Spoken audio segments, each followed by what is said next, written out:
Ipinakilala na nina Billy Crawford at Colleen Garcia ang kanilang bagong silang na anak, si Baby Austin.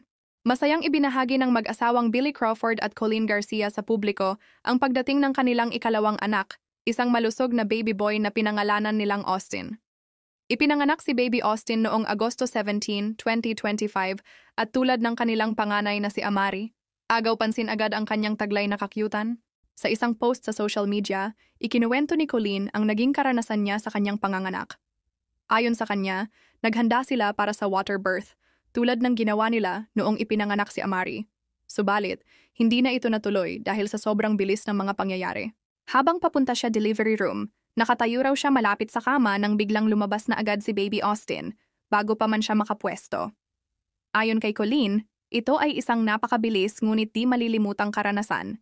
Isang uri ng panganganak na hindi nila inaasahan pero puno ng biyaya. Marami ang humanga at natuwa sa ibinahaging kwento ni Colleen, lalo na't makikita sa kanyang post ang kalmadong pananaw at taus-pusong pasasalamat sa ligtas na pagdating ng kanilang anak. Maging ang mga larawan ng bagong silang na si Austin ay nagbigay kilig sa mga tagahanga at kapwa celebrities na agad nagpaabot ng pagbati sa pamilya.